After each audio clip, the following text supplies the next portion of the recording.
Bapa di surga, terima kasih bahwa pada saat ini kami kembali mendapatkan kesempatan dan kebebasan untuk membaca, untuk mendengar, untuk mempelajari, untuk merenungkan sebagian firman Tuhan, di mana kami masih tetap melanjutkan pembahasan tentang salah satu rasul yang menjadi pengkhianat, Yudas Iskariot. Tuhan, kami sekali lagi mohon supaya Engkau hadir, memimpin, mengarahkan, memberkati penyampaian dan penerimaan firman. Tolong hamba menyampaikan, berikan kekuatan jasmani, pikiran dan suara, berikan pengurapan, berikan kata-kata, berikan apapun yang dia butuhkan supaya firman disampaikan dengan baik, dengan benar, dan dengan sejelas-jelasnya. Lengkapi bungkus dengan kuasa dan pekerjaan-Mu, karena kami syarat tanpa itu semua akan sia-sia. Dan Tuhan, tolong kami semua mendengar, berikan kami hati yang terbuka, berikan konsentrasi, berikan terang, supaya kami bisa mendengar dan mengerti, dan supaya semua kami menanggapinya dengan baik.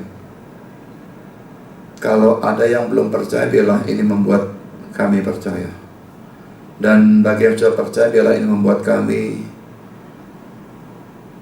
membuang Yudas sebagai teladan, membuang dosa-dosanya dia atau kelemahan-kelemahannya dari kehidupan kami, sehingga hidup kami jangan mengikuti dia, tapi betul-betul mengikuti Engkau, menyenangkan Engkau dan memuliakan Engkau. Kami sadar setan pasti bekerja, kami mohon Kau kuatkan semua kami, pengerti keudaan dan terangnya dalam bentuk apapun. Juga listrik dan semua peralatan yang kami pakai kiranya Kau jaga, supaya semuanya berjalan baik dalam sepanjang acara firman, bahkan dalam sepanjang kebaktian. Terima kasih Bapa, berfirmanlah dan ajarlah kami siap untuk mendengar. Dalam nama Yesus kami berdoa. Amin.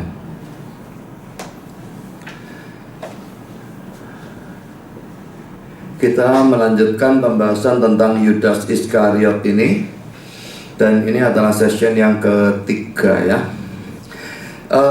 Kita masih membahas dalam bagian di mana Yudas Iskariot itu saya tunjukkan sebagai orang Kristen KTP. Kalau pada pelajaran yang pertama itu kan menunjukkan identitasnya, pencapaiannya, dia jadi rasul, dia melakukan pelayanan sama seperti murid-murid yang lain. Lalu pada bagian yang kedua ini kita sudah melihat bahwa dia itu Kristen KTP, dan itu kita mulai pelajari mulai minggu lalu. Dan sekarang kita melanjutkan pelajaran itu. Saya sudah katakan bahwa pelajaran tentang Kristen KTP-an Yudas ini panjang ya. Jadi ini masih poin B, yang poin A sudah. Poin B, saudara, dasar bahwa dia itu adalah Kristen KTP, dia disebut sebagai iblis oleh Yesus di dalam Yohanes 6 ayat 70 dan 71. Jawab Yesus kepada mereka, "Bukankah aku sendiri yang telah memilih kamu yang 12 ini? Namun seorang di antaramu adalah iblis." Yang dimaksudkannya ialah Yudas, anak Simon Iskariot. Sebab dialah yang akan menyerahkan Yesus, dia seorang di antara ke-12 murid itu. Sebetulnya sudah disebut iblis oleh Yesus itu tidak menunjukkan dia Kristen KTP. Ingat, Petrus juga disebut iblis ya. Tetapi ada kalimat selanjutnya yang dijelaskan oleh Rasul Yohanes sendiri, jelas menunjukkan bahwa dia Kristen KTP di sini. Jadi pada waktu Petrus disebut iblis dan Yudas disebut iblis, itu artinya harus sangat dibedakan. Ya, nanti kita akan melihat hal itu. Sudah pada waktu Yesus berkata bahwa Yudas adalah iblis, tentu kita tidak bisa menafsirkan bagian itu betul-betul apa adanya, bahwa dia betul-betul adalah iblis atau jelmaan iblis itu, tentu saja tidak ya. Paling-paling dia itu alat dari iblis, atau dia seperti iblis. Saya akan memberikan beberapa komentar dari para penafsir tentang Yohanes 6 ayat 70 dan 71 ini. Tetapi saya kira untuk mengerti komentar-komentar ini, kita perlu tahu konteks yang mendahului ayat ini. Kan ini Yohanes 6, 70 dan 71. Saya akan berikan Yohanes 6 ayat 66 sampai dengan 69. Ini persis konteks yang mendahului ya. Saya akan bacakan. Mulai dari waktu itu banyak murid-muridnya mengundurkan diri dan tidak lagi mengikut dia. Maka kata Yesus kepada ke-12 muridnya, "Apakah kamu tidak mau pergi juga?" Jawab Simon Petrus kepadanya, "Tuhan, kepada siapakah kami akan pergi? Perkataanmu ada perkataan hidup yang kekal, dan kami telah percaya dan tahu bahwa Engkau adalah yang kudus dari Allah." Saudara, ini dalam konteks kalau lebih panjang lagi, mulai yang 6 ayat 1, itu Yesus memberi makan 5.000 orang dengan 5 roti dan 2 ikan. Jadi ribuan orang. Tapi lalu Yesus khotbah begitu keras sampai mundur semua. Dan sisa cuma 12 orang ini, Yesusnya malah bilang, kamu tidak pergi juga lah, ngikut yang lain. Ini hebatnya. Kalau saya kehilangan jemaat itu rasanya cekot-cekot gitu ya. Yesus kehilangan jemaat, sing tertinggal, kak melok pergi tali lah. Nah saudara, tapi mereka tidak pergi. Dan Petrus memberikan pengakuan, Tuhan, kepada siapa kami mau pergi? Berkatamu adalah perkataan hidup yang kekal, dan kami telah percaya dan tahu bahwa engkau adalah yang kudus dari Allah. Saudara, kalau memang iman itu betul-betul ada seperti ini, orang sebenarnya tidak mungkin meninggalkan Yesus ya. Karena dia tahu, percaya Yesus masuk surga. Lalu dia meninggalkan itu mau jadi apa, saudara? Tidak ada jalan yang lain, kita tinggalkan jalan satu-satunya ke surga. Itu konyol sekali. Jadi karena itu kalau orang bisa sampai betul-betul meninggalkan Yesusnya, bukan meninggalkan gerejanya, tapi meninggalkan Yesusnya, saya tidak percaya bahwa dia pernah Kristen sungguh-sungguh. Nah, sekarang sudah mari kita lihat komentar-komentar dari para penafsir ya. Lansky dalam komentarnya tentang Yohanes 6 ayat 70 mengatakan demikian. Sukacita yang besar memenuhi hati Yesus pada waktu mendengar pengakuan yang cukup dan tulus atau sungguh-sungguh dari Petrus. Ya, Petrus mengakui dalam teks sebelumnya itu ya. Yesusnya katanya sukacita. Tetapi sukacita ini dikombinasikan dengan rasa sakit yang dalam, karena Yesus tahu apa yang Petrus tidak bisa tahu, yaitu bahwa tidak semua dari yang 12 itu percaya dalam hati mereka seperti yang telah ia akui. Yesus menjawab mereka karena Petrus telah berbicara untuk semua mereka, dan semua telah memberikan persetujuan yang diam. Maksudnya dengan diam itu setuju ya terhadap kata-kata Petrus. Bukankah aku sendiri yang telah memilih kamu yang 12 ini? Namun seorang di antaramu adalah iblis. Ya saudara, Petrus ini jadi juru bicara. Semua diam, berarti semua rasanya menyetujui dengan diamnya itu. Kalau enggak, itu kamu yang percaya aku enggak. Ya mestinya kan bilang gitu. Enggak, karena diam saja dianggap semua menyetujui. Tapi saudara, Yesus tahu apa yang Petrus tidak tahu, dan apa yang murid-murid yang lain tidak tahu. Kelihatannya semua setuju dengan pengakuan Petrus, sebetulnya tidak. Makanya Yesus mengatakan satu di antaramu adalah iblis. Dan Yohanes memberikan penjelasan iblisnya itu yang mana? Yudas Iskariot. Jelas sekali. Jadi saudara, apa yang kira-kira banyak orang ucapkan akui, kelihatannya semua percaya. Bisa sekali ada 1, 2 atau lebih banyak lagi yang sebetulnya tidak pernah percaya. Itu sangat memungkinkan di dalam gereja manapun, dalam kelompok persekutuan manapun, dalam lembaga manapun, Kristen manapun, selalu bisa hal-hal seperti ini terjadi. Mengaku iman, diam, kelihatannya percaya, tetapi sesungguhnya tidak. Manusia tidak bisa bedakan, tapi Tuhannya bisa. Mari kita lihat sekarang komentar Lansky selanjutnya. Saya beberapa komentar dari Lansky ada yang akan saya bahas ya. Dan ini tetap komentar dia tentang Yohanes 6 ayat 70. Iblis menunjukkan karakter moral yang sebenarnya dari Yudas, dan pikiran yang akhirnya telah berkembang dalam dia.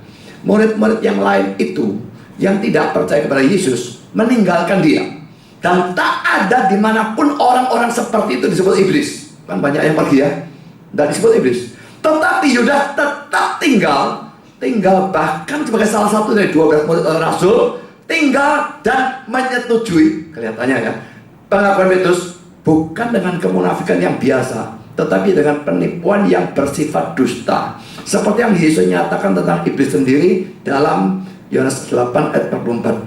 Begitu awal Yudas telah memutuskan persahabatan sepenuhnya dengan Yesus, adalah iblis. Bahasa Inggrisnya is a devil. Present tense, ingat itu ya, is ya. Berarti sekarang, ini katanya Lansky ya. Berarti sekarang, karena is ya. Pada saat dimana Yesus berkata demikian, bukan bahwa ia sudah adalah iblis pada waktu Yesus memilihnya. Kapan Yudas kehilangan imannya, kita tidak diberitahu. Sekarang setelah ia kehilangan lebih banyak lagi, kita diberitahu tentangnya. Kata-kata Lansky bagian akhir ini nanti kita bahas. Tapi sekarang kita lihat dulu ayat yang dia gunakan ya. Pertama, Yohanes 8 ayat 44 ya. Ini ayat referensinya saya berikan. Iblislah yang menjadi bapakmu, dan kamu ingin melakukan keinginan-keinginan bapakmu. Ia adalah pembunuh manusia sejak semula dan tidak hidup dalam kebenaran. Sebab di dalam dia tidak ada kebenaran. Apabila ia berkata dusta, ia berkata atas kehendaknya sendiri, sebab ia adalah pendusta dan bapa segala dusta. Jadi ini ayat yang saya kira tidak usah diberikan komentar banyak-banyak. Yang kedua, Petrus juga disebut iblis dalam Matius 16 ayat 23. Saya akan bacakan. Maka Yesus berpaling dan berkata pada Petrus, "Enyahlah iblis, engkau suatu batu sandungan bagiku, sebab engkau bukan memikirkan apa yang dipikirkan Allah, melainkan apa yang dipikirkan manusia." Cuma sebetulnya kata Yunani yang digunakan itu berbeda ya. Dalam Matius 16 ayat 23, di mana Petrus disebut iblis ini, digunakan kata Yunani satanas. Sedangkan dalam Yohanes 6 ayat 30, di mana Yudas disebut iblis, digunakan kata diabolos. Cuma Lenski mengatakan bahwa kedua kata ini sama kuatnya. Ya, jadi bukannya satu lebih kuat, lebih jelek dari yang satunya. Dua-dua sama kuatnya. Dan menurut saya, ya memang tidak terlalu ada perbedaan antara dua kata ini. Jadi dua-dua sama sebetulnya. Cuma tetap kalau kita melihat konteksnya dan seluruh Alkitab, tentu Petrus beda dengan Yudas. Pada waktu dua-dua dimaki iblis, tapi tidak bisa disamakan keduanya. Karena sudah poin ketiga, Zelensky ini berkata, Yudas kehilangan imannya. Dari mana dia mengatakan Yudas kehilangan imannya? Kapan Yudas dia pernah beriman ya? Dan kata-kata itu berarti kalau Yudas pernah beriman. Lah, Alkitab bagian mana saudara yang dia pakai saudara untuk menunjukkan bahwa Yudas pernah beriman? Alkitab tidak pernah memberitahu atau menceritakan kepada kita tentang iman dari Yudas atau bahwa Yudas pernah beriman. Lalu dari mana Lenski menyimpulkan seperti itu? Cara yang dia gunakan untuk berargumentasi sangat konyol. Hanya karena is a devil. Pada saat Yesus ucapkan, ya sekarang ini dia iblis. Tidak berarti dari dulu waktu dipilih itu iblis. Jadi, lo dulunya beriman. Lo ini mana loncat seperti itu saudara? Argumentasinya loncat sama sekali. Dan kalau memang dia mengatakan seperti itu, mengapa pada waktu Petrus disebut iblis, dia tidak juga berpendapat secara sama bahwa Petrus kehilangan iman? Kelihatan sangat tidak konsisten sama sekali. Mari kita lihat tafsiran Lenski dalam Matius 16 ayat 23 waktu Petrus disebut iblis. Dia berkata demikian, dengan tanpa disadari dan sekalipun digerakkan oleh maksud-maksud yang terbaik, Petrus telah membuat dirinya sendiri seorang agen dari iblis. Betul-betul merupakan suatu peringatan untuk menjaga kasih kita, maksud-maksud baik kita, tindakan-tindakan terbaik kita, supaya jangan mungkin akhirnya semua itu setuju dengan iblis dan bukannya dengan Kristus. Dia mengecam. Benar, saya juga setuju Petrusnya salah sih salah, tapi dia tidak pernah mengatakan Petrusnya kehilangan iman. Di sini Petrus dimaki iblis, Yudas dimaki iblis, Yudas katanya kehilangan iman, Petrus kenapa tidak? Padahal dia dua kata biarpun berbeda, dia mengatakan itu kuatnya sama.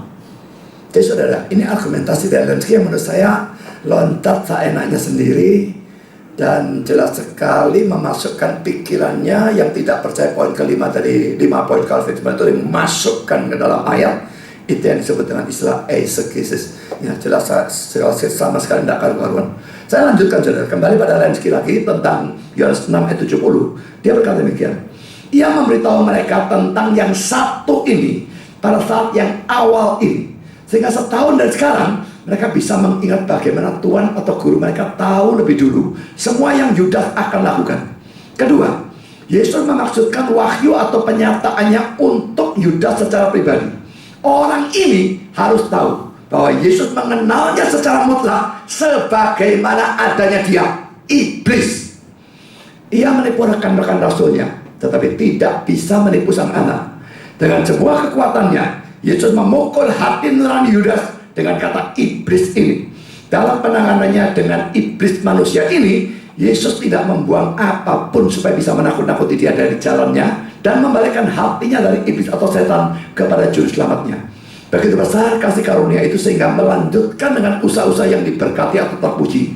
Bahkan di mana pra-pengetahuan secara tidak bisa salah membuat pasti bahwa itu akan gagal. Jadi saudara, biarpun Yesus tahu, wah pasti gagal, tapi dia tetap melakukan semaksimal mungkin. Itu katanya lagi. Itu juga harus diingat oleh 11 murid setelah Yesus mati dan bangkit, dan mereka keluar untuk melakukan misi mereka. Ya saudara, kalau Yesus berusaha mempertobatkan Yudas, kalau Yesus ditinjau secara manusia, saya bisa menerima. Tapi kalau Yesus sebagai Allah, tidak memungkinkan bagi saya. Dia yang mempredestinasikan kok. Itu tidak masuk akal sama sekali. Tapi sebagai manusia, ini masih bisa diterima. Tapi yang saya ingin tekankan, saudara, Yesus mengenal Yudas secara mutlak sebagaimana adanya dia. Saudara, selalu saya ingin tekankan hal ini ya. Orang tidak tahu kalau saudara Kristen KTP, tetapi Tuhannya tahu. Tidak peduli saudara bisa menipu siapapun, jemaat yang lain, majelis, pendeta, dan sebagainya. Dan semua mengira bahwa saudara anak Kristen sungguh-sungguh, padahal saudara sebetulnya bukan. Oke, saudara bisa menipu orang, siapapun. Tetapi menipu Tuhan tidak akan memungkinkan. Dan karena saudara tidak ada gunanya ya. Jadi Kristen KTP itu, memang saya tidak berkata kalau Kristen KTP tak keluar yang ada gunanya. Tidak. Tapi yang saudara harus lakukan adalah makin banyak berusaha mendengar Injil. Kalau saya ditanya oleh orang yang sudah dengar Injil, tapi tetap belum percaya, dan dia sebetulnya ingin percaya, tapi tidak bisa percaya, maka itulah yang saya berikan sebagai nasihat. Kamu kepingin percaya, tidak bisa percaya. Jangan kamu pikir kamu dipredestinasikan untuk binasa. Itu belum tentu. Bisa, tapi belum tentu. Yang kamu harus lakukan, teruslah mendengar Injil. Tidak usah cari pelajaran yang angel-angel, tunggal, predestinasi. Terus dengar Injil, terus saja. Terus yang belum percaya, terus dengar Injil, terus dengar Injil. Sampai kapan? Sampai percaya atau sampai mati. Kalau sampai mati sudah lakukan itu, ya sudah, memang tidak dipilih, ya sudah, tidak bisa ngomong saya. Ya, saya punya akun palsu kan, ngaku sebagai orang yang cari agama itu ya. Lalu orang Injil saya, dan saya ngaku, loh, aku sudah ngerti kok, Injilnya sudah ngerti apa, tapi aku gak bisa percaya. Dan tak tes, orang-orang tuh bingung semua sudah ditanya, diomong seperti itu ya. Termasuk Pak Andi, tapi kok diomong. Semua bingung saudara. Dan tidak ada yang bisa memberikan jawaban rasanya. Aku sudah ngerti, otakku percaya, hatiku tidak percaya. Orang bingung semua di gitu saudara. Nah, jadi tidak ada yang bisa memberikan jawab. Kalau saya dengan jawab, otakmu sudah percaya, hatimu belum percaya, ya itu namanya belum beriman. Tetap teruslah mendengar Injil. Jangan meninggalkan Tuhan, dan jangan aduh aku reprobate, percuma ada. Jangan, terus dengar Injil. Siapa tahu suatu kali Tuhan memberikan iman. Kita tidak akan pernah tahu. Nah, tapi yang jelas terus mendengar Injil, terus mendengar Injil. Nah, kalau saudara pergi ke gereja yang tidak ada Injil, ya bagus. Kemungkinan untuk bertobat tambah tidak ada. Saudara pikirkan gereja yang banyak Injil itu ada berapa? Gereja kita kebanyakan Injil. Tapi coba lihat gereja-gereja lain yang ada Injil tuh, kalau Injilnya ada pun jarang. Ada yang belas tidak ada. Ya kalau saya pergi ke gereja yang belas ada Injil, sementara saudara belum beriman, ya gimana mau beriman pada saat saudara sebetulnya memang membutuhkan Injil, tapi pergi ke gereja justru tidak ada Injil. Nah itu konyol saudara. Jadi harus cari gereja yang ada Injil. Kalau saudara tahu, aku Kristen KTP, justru cari Injil, jangan dengar yang lain, yang suka-suka tidak perlu. Yang penting Injil, Injil, Injil. Dan kalau saudara memang mau injili orang, ya juga sama. Pada waktu mau injili orang, tidak usah bicara yang aneh-aneh, tunggal apa segala macam. Itu bukan kebutuhannya dia, saudara. Beri Injil, Injil dari segala macam sudut. Injil kan bisa dari sudut mana-mana ya. Saudara bisa beritakan melalui kasih Allah, bisa melalui neraka gitu ya, bisa memberitakan tentang surga, bisa memberitakan Yesus sebagai satu-satunya jalan, bisa tentang kutub, bisa macam-macam. Lah, Injil segala macam sudut. Orang harus mengerti semua dan ulang. Ingat ya, orang belum percaya itu otaknya bebal. Tanpa pencerahan Roh Kudus, tanpa kelahiran baru, dia geblek. Dan dia kelihatannya ngerti, belum tentu ngerti. Dan kalaupun ngerti, sebentar lagi lupa. Karena itu ulang-ulang, tidak ada masalah. Terus Injil. Terus lakukan itu. Ya, sudah, saya lanjutkan. Sekarang saya sudah selesai dengan Lenski. Sekarang saya berikan komentar dari Matthew Henry. Dalam komentarnya tentang Yohanes 6 ayat 70 dan 71, di mana Yudas disebut iblis itu, kata-kata sedih yang Tuhan Yesus buat terhadap jawaban Petrus ini, ayat 70 dan 71. Bukankah aku sendiri yang telah memilih kamu yang 12 ini, dan satu darimu adalah iblis. Dan sang penginjil memberitahu kita siapa yang ia maksudkan. Ia berbicara tentang Yudas Iskariot. Sang penginjil itu maksudnya yang nulis Injil ini dari Rasul Yohanes ya. Petrus telah menjawab untuk mereka semua bahwa mereka akan setia pada Tuhan atau guru mereka. Kristus tidak mengecam kasihnya, kurung buka, adalah selalu baik untuk mengharapkan yang terbaik, tetapi ia secara implisit mengkoreksi keyakinannya. Kita tidak boleh terlalu yakin berkenaan dengan siapapun. Allah mengenal mereka yang adalah miliknya, kita tidak. Jadi saudara, Petrusnya mungkin yakin sekali kita semua 12 ini ikut terus. Dia berbicara atas nama semua, dan dia pikir semua pasti akan percaya dan setia kepada Kristus.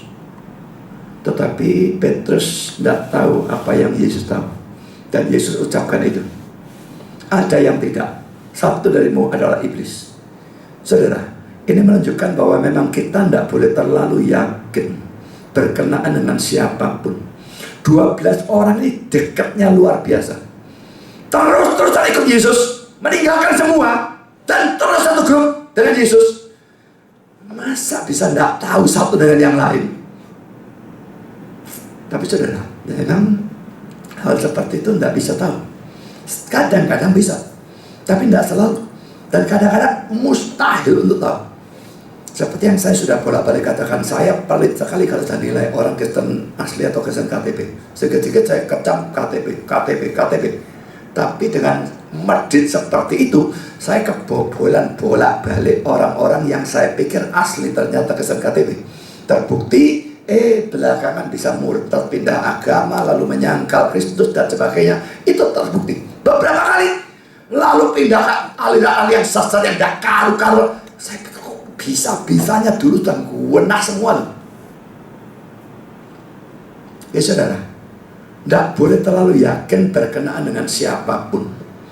Ini kita sebagai pengkhotbah, kita sebagai kalau ada guru sekolah minggu atau guru agama atau apapun, pokoknya pemberita firman, selalu ini dipegang baik-baik.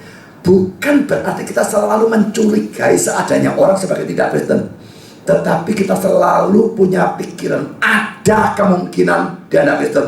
Dan karena itu, kalau ada kesempatan, Injil. Selalu kasih Injil. Kebanyakan Injil lebih bagus daripada kurang Injil. Ya saudara, kita tidak tahu yang mana yang betul-betul milik Tuhan. Allahnya tahu, kitanya tidak. 2 Timotius 2:19. Tetapi dasar yang diletakkan Allah itu teguh, dan meterainya ialah Tuhan mengenal siapa kepunyaannya.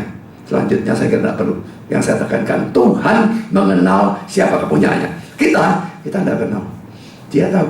Ya, dari mau bohongi bagaimana tidak bisa. Dia akan tahu. Tapi kadang-kadang, bukan kadang-kadang ya, saya melihat sangat banyak orang ya, terlalu gampang untuk menganggap orang itu sudah Kristen. Sangat banyak. Baru-baru ini saya masuk suatu grup yang saya tidak tahu apakah saya baru masuk grup itu atau saya sudah lama masuk tetapi tidak pernah aktif selama itu ya. Saya masuk, tahu-tahu saya menjumpai teman baik kita, Denny S. Irawan, tahu kan ya. Jadi itu salah satu dari 4 Unitarian yang debat 9 kali dengan kita, dengan saya lawan Isra itu ya. Saya dan Isra. Dan grup itu memang kelihatannya kayaknya grup ditulis grup saksi Yehova, tetapi kok saya tidak terlalu banyak melihat orang saksi Yehova di sana. Ya, kalaupun ada, tidak terlalu banyak komentar, tidak terlalu aktif. Yang aktif justru orang-orang Kristen yang mengecam saksi Yehova. Nah, si Denny memang terang-terangan mengatakan dia tidak percaya Tritunggal. Tapi dia berkata, oh aku percaya Yesus. Dan orang tuh, oh kalau gitu kamu saudaraku.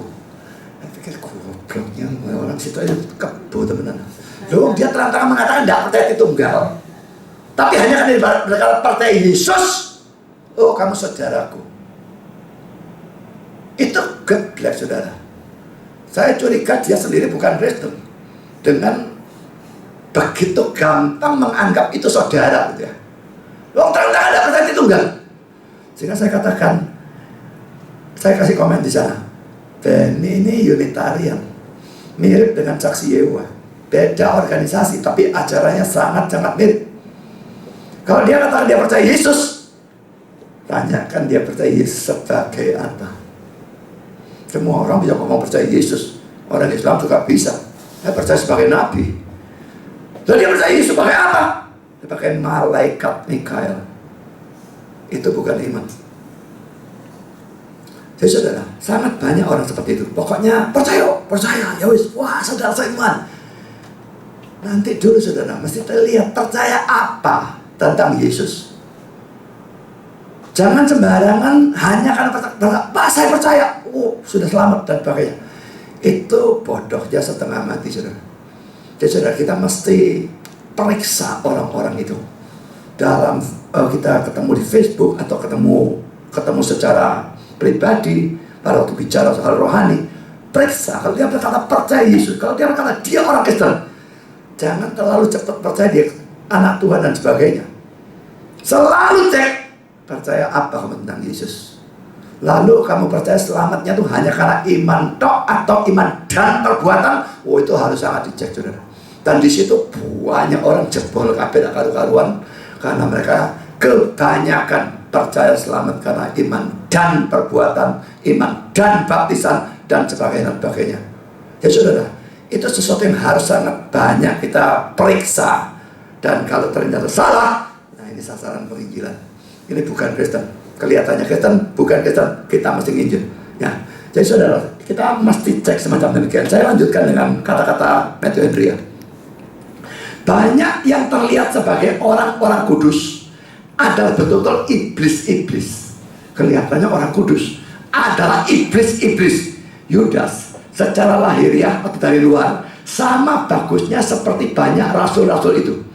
Bisanya adalah seperti bisa ular, ditutupi dengan kulit yang bagus. Saudara, ular itu memang begitu ya.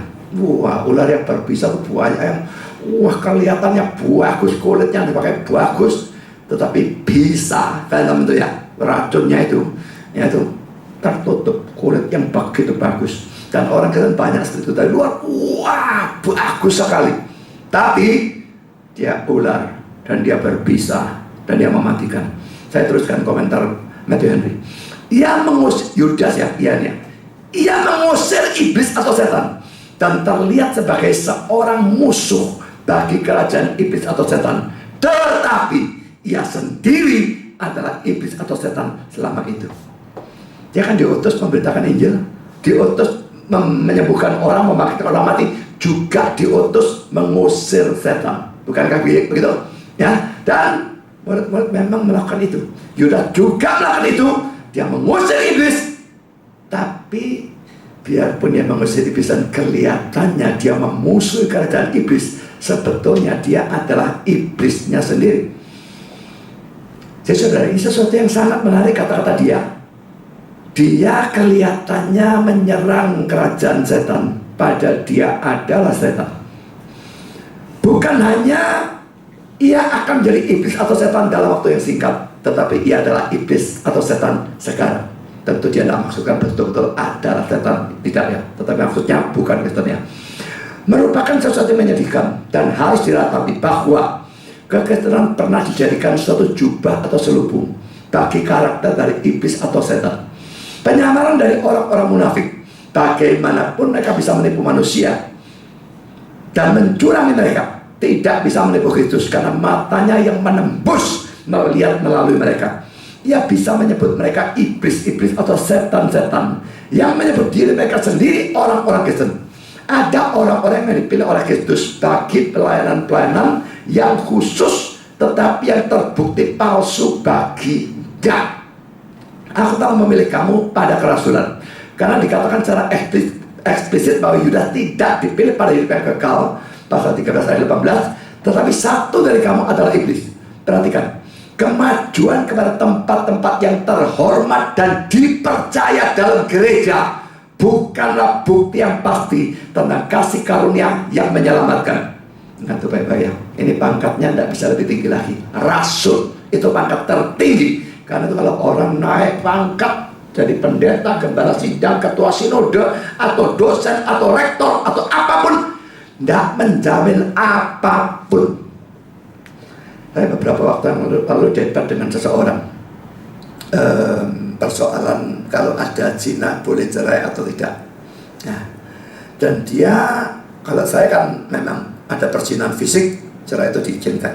Dia tidak setuju dengan itu, dan dia ngutip dari kata-katanya orang yang katanya punya gelar doktor 7. Saudara percaya ada orang gelar doktornya 7, saudara? Ya, saya tidak ngecek gelar doktornya 7 atau enggak, tapi dia katakan orang yang gelar doktornya 7. Saya saat itu tidak mikirkan, tapi saya bilang saya tidak peduli gelar doktornya dia berapa. Itu tidak menyamai dia benar. Ya, tapi belakangan saya mikir, kok goblok aku ya. Saya sering kali kalau debat seperti itu, saudara. Saya bilang, mari tak pikirin lagi. Saya bisa menjawab lebih baik bagaimana. Kalau kita mau pikir, apa sebab orang bisa punya gelar doktor 7? Pikir. Berarti dia kepingin apa? Kira-kira.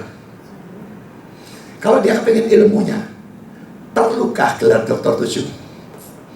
Kalau dia punya gelar doktor 7, menurut saya, dia cari kemegahan dunia. Dia cari pujian manusia, kesombongan. Itu toh menurut saya. Dia tidak cari ilmu. Kalau gelar doktor 1 itu sudah lebih dari cukup betulnya. 2 saja kebanyakan.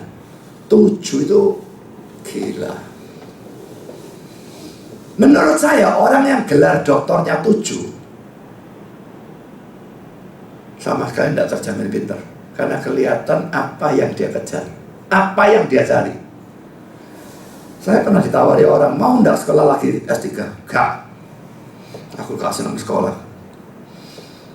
Gelar doktor aku gak butuh, peduli amat.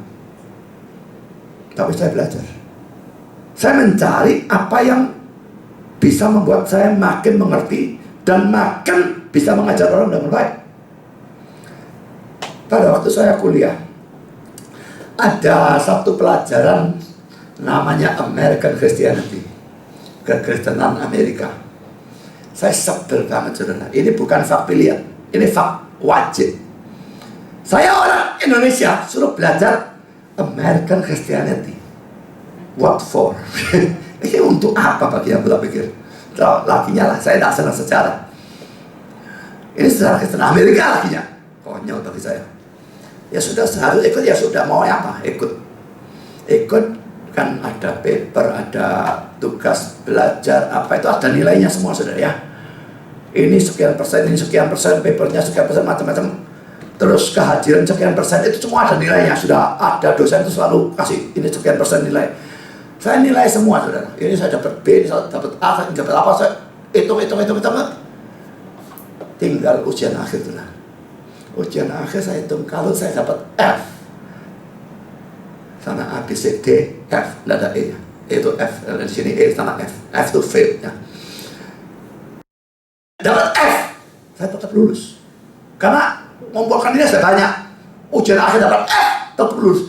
Lalu apa aku belajar? Gendeng apa? Saya tidak senang saat itu, bagi saya tidak berguna. Saya gak belajar belas. Ujiannya dia selalu multiple choice. Enak, saudara, gak usah nulis akeh gitu. Pertanyaannya tak baca saja enggak. Tak coret A, B, saya selesai enggak sampai waktu 1 menit. Maju kasihkan 2. Disurai kelas dikeplok itu. Dan saya memang dapat nilai F. Tapi saya tidak peduli. Saya nyari bukan nilai tinggi. Saya nyari ilmu. Pada saat saya lihat ini tidak ada gunanya, persetan saya dapat F. Saya tidak ngurus.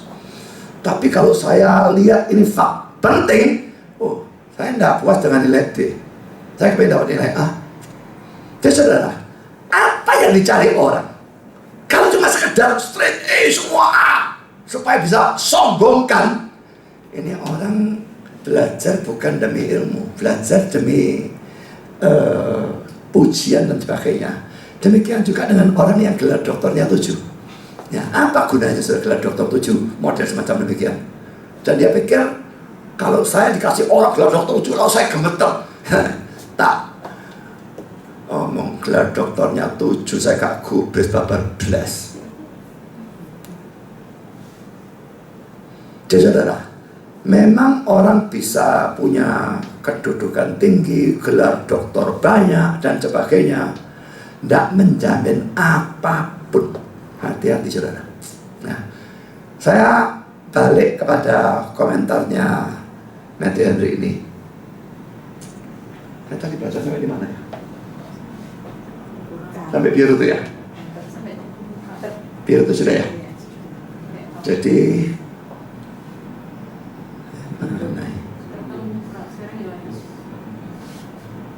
ini sudah.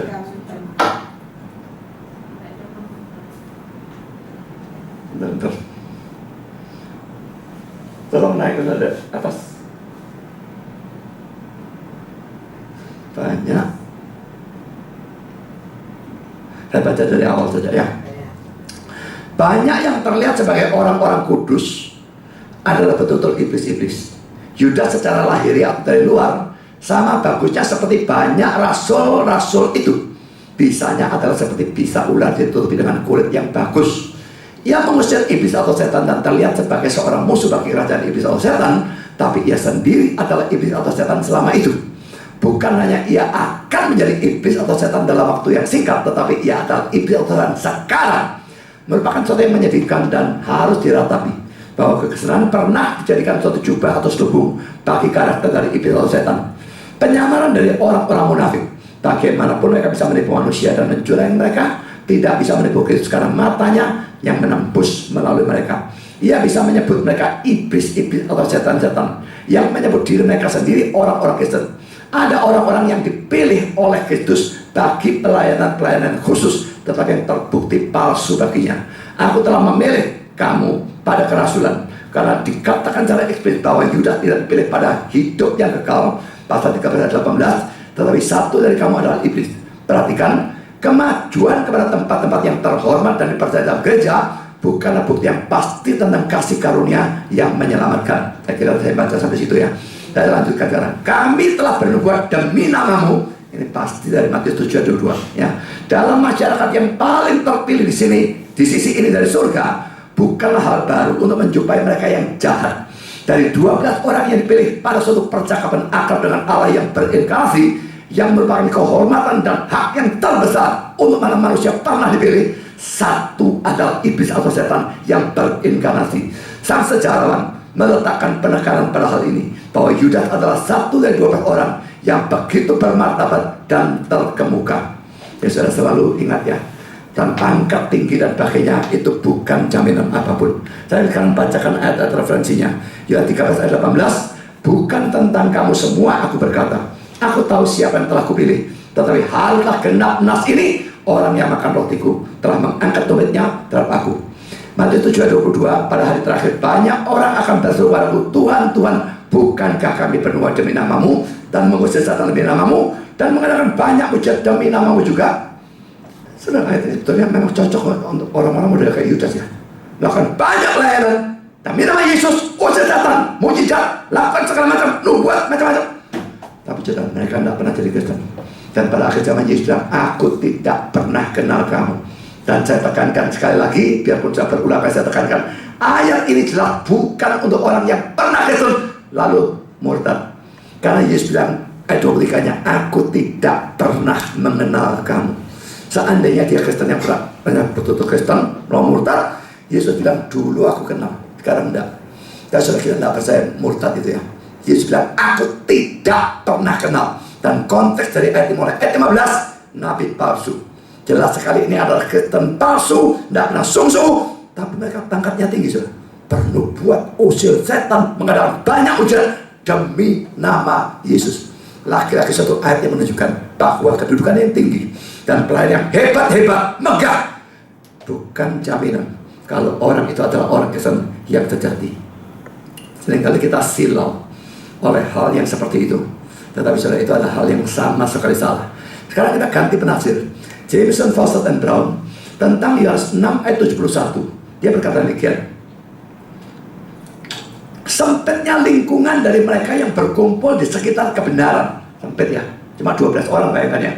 Dan ketidakpopuleran dari pengakuan mereka bukanlah jaminan bahwa semua mereka berhati benar. Karena satu dari 12 orang itu adalah iblis. Sempit ya, 12 orang. Dan tidak populer. Ajaran Yesus lain dengan ahli Taurat, orang Farisi, lain sama sekali. Tidak populer. Sempit cuma sedikit. Bukan jaminan bahwa semuanya benar.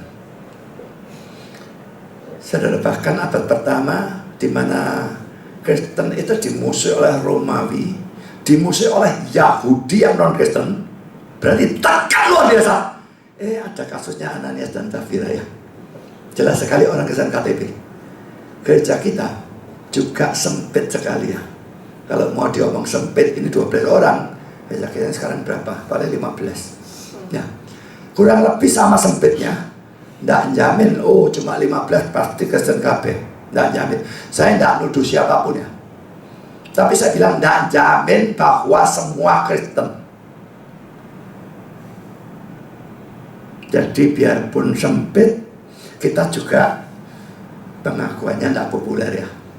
Reform itu banyak tidak disenangi orang. Apalagi reform yang model saya ini dikatakan sebagai reform yang ekstrem lah, hyper Calvinis lah, dan sebagainya. Apalagi ngajarnya kerasnya setengah mati, tidak populer. Laki-laki tetap tidak menjamin bahwa yang ada di sini yang sempit ini Kristen semua. Karena kasusnya Yudas ini juga begitu sempit, tidak populer. Satu masih Kristen KTP. Saya lanjutkan. Dan panjangnya waktu selama Yudas tetap tinggal di dalam lingkungan yang paling dalam dari para pengikut Kristus, tanpa menyingkapkan kepada saudara-saudaranya karakternya yang sebenarnya, atau mungkin menyadarinya sendiri, dan fakta bahwa pada waktu itu muncul atau menyerahkan diri, itu ditarik keluar begitu saja seperti terlihat, dan lalu menjadi matang dengan kecepatan yang begitu menakutkan. Tidakkah hal-hal ini berteriak keras kepada semua yang menyebut nama Kristus, bersukacitalah dengan gemetar. Siapa yang menyangka bahwa ia teguh berdiri, hati-hatilah supaya ia jangan jatuh. Berjaga-jagalah dan berdoalah supaya kamu jangan jatuh dalam pencobaan. Saudara, ayat-ayatnya ini jelas diambil dari ayat ini. Mazmur 2 ayat 11. Dalam terjemahan kita, beribadahlah pada Tuhan dengan takut dan ciumlah kakinya dengan gemetar. Dari mana kata cium dan dari mana kata kaki saya tidak ngerti. Karena ayat dalam terjemahan King James, serve the Lord with fear and rejoice with trembling. Beribadahlah kepada Tuhan dengan takut dan bersukacitalah dengan gemetar. Ayat kita, ciumlah kakinya dengan gemetar. Dari mana saya tidak ngerti. Tapi jelas kalau saya tidak berikan King James-nya, saudara bingung nih, dia ngambil ayat dari mana. Nah, terjemahnya beda total. 1 Korintus 10 ayat 12. Sebab itu siapa yang menyangka bahwa ia teguh berdiri, hati-hatilah supaya ia jangan jatuh. Saudara, ini bukan berarti bahwa kita tidak boleh punya keyakinan ya. Tentu yakin masuk surga pakai itu ada, tapi orang yang sungguh-sungguh Kristen. Tapi jangan yakin yang ngawur, tidak karu-karuan. Tanya loh, orang Kristen yang tanya, yakin masuk surga? Yakin. Nah, aku sudah berusaha sebaik mungkin kok. Mbahmu lah, sebaik mungkin itu sebaik berapa? Aku sudah dibaptis, aku sudah ini, aku sudah itu. Kalau saya aku lakukan ini, lakukan itu. Nah, ini imannya saya keselamatan karena perbuatan baik, saya kelihatan sesatnya. Dia yakin, tapi yakin yang ngawur. Yakin yang benar hanya bersandarkan pada jasa penebusan Kristus dan bukan pada jasanya dia sedikit pun. Ayat yang terakhir ini Matius 26 ayat 41. Berjaga-jagalah dan berdoalah supaya kamu jangan jatuh dalam pencobaan. Roh memang benar dalam daging lemah. Jadi ini ayat yang digunakan sebagai referensi oleh Jamieson, Fausset, and Brown. Satu hal yang sangat menarik ini ya, dari kasusnya Yudas ini ya. Hebatnya orang ini, dia ini bisa tetap ada di sana pada waktu semua orang meninggalkan Yesus. 5.000 orang hilang semua. Namun dia KTP sana KTP, kenapa tidak ikut gitu? Biasanya orang ikut arus ya. Dia bisa begitu berpura-pura dan tetap ikut dalam grup 12 orang. Saya tidak tahu apapun motivasinya.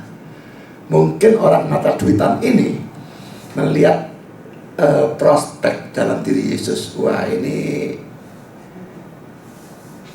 ajarannya hebat, lakukan mujizat. Kalau nanti Yesus ini jadi top, wah dia ikut jadi ngetop gitu ya.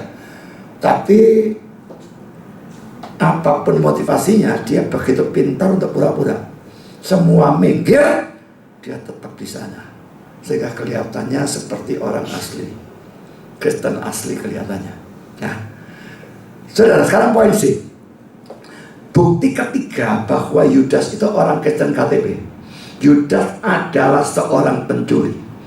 Saudara, saya tidak membenarkan pencurian, cuma jangan mengatakan bahwa kalau orang jatuh dalam pencurian satu kali dia itu bukan Kristen. Sangat bisa orang Kristen jadi maling, bahkan lebih dari satu kali. Tidak harus, biarpun bisa. Orang mencuri, dia pasti bukan Kristen. Tidak harus. Bisa saja orang Kristen jatuh di dalam pencurian. Tidak bisa. Dalam keadaan yang sangat tertekan. Cuma kalau tidak ada hujan, tidak ada angin, nyolong, lah ini yang lain ceritanya, saudara. Tapi kalau saudara sekarang misalnya punya anak, anaknya sakit berat mau mati, obatnya harganya katakanlah 100 juta. Lalu karena kepingin nolong anak, saudara korupsi di perusahaan 100 juta, dalam tekanan luar biasa dan merasakan salah, tetap daripada kehilangan anak, korupsi. Apakah itu pasti tidak Kristen? Belum tentu sama sekali. Cuma Yudas ini maling yang lain, saudara. Dia maling bukan karena kebutuhan apa-apa. Mari kita lihat ya. Sebetulnya ayat 4-6, tapi konteksnya perlu kita lihat. Jadi saya bacakan mulai ayat 1-6. Yohanes 12, 1-6. 6 hari sebelum Paskah, Yesus datang ke Betania, tempat tinggal Lazarus yang dibangkitkan Yesus dari antara orang mati. Di situ diadakan perjamuan untuk dia dan Marta melayani. Sedang salah seorang yang turut makan dengan Yesus adalah Lazarus. Maka Maria mengambil setengah kati minyak narwastu murni yang mahal harganya, lalu meminyaki kaki Yesus dan menyekannya dengan rambutnya. Dan bau minyak semerbak di seluruh rumah itu. Tetapi Yudas Iskariot, seorang dari murid Yesus yang akan segera menyerahkan dia, berkata, mengapa minyak narwastu tidak dijual 300 dinar dan uangnya diberikan kepada orang-orang miskin? Itu omongnya dia. Bagus ya. Ini kan kok boros kan kok, ini mahal. Mau dijual, kasihkan orang miskin. Alangkah pedulinya dia sama orang miskin. Tapi saudara, Rasul Yohanes melanjutkan, hal itu dikatakannya bukan karena ia memperhatikan nasib orang-orang miskin, melainkan karena ia adalah seorang pencuri. Ia sering mengambil uang yang disimpan dalam kas yang dipegangnya. Sering. Dan bukan karena butuh apa-apa. Tidak pernah dikatakan dia punya kebutuhan apa-apa. Nyolong demi nyolong. Ya, saudara, kata-kata yang sawarna biru dalam kas yang dipegangnya itu terjemahan kita. Supaya saudara tidak bingung nanti komentar penafsir kok lain, maka saya tunjukkan ya, dalam King James kata-kata itu and had the bag, dan memegang kantong, pakai kata kantong, bag. RC dan NERB had the money box, ya, memegang kotak uang. Jadi kalau nanti ada kotak atau kantong, Indonesia kawan dong. Jangan bingung karena Inggrisnya memang ada. NIV as keeper of the money bag, sebagai penjaga kantong uang. Jadi Inggris memang ada kata kantong dan ada kata box, kotak. Jadi jangan bingung. Jadi saudara, dalam Inggris beda karena Indonesia cuma terjemahkan kas. Dalam Inggris ada kotak atau kantong uang. Kan saudara, saya akan tunjukkan komentar dari William Barclay ya. Ini memang bukan tentang Yudasnya.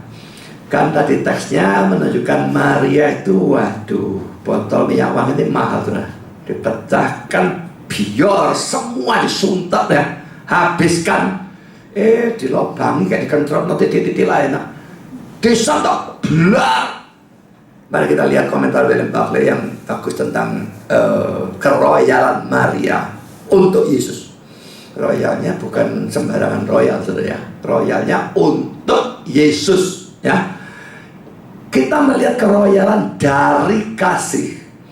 Maria mengambil hal yang paling berharga yang ia miliki dan menghabiskannya semua pada Yesus.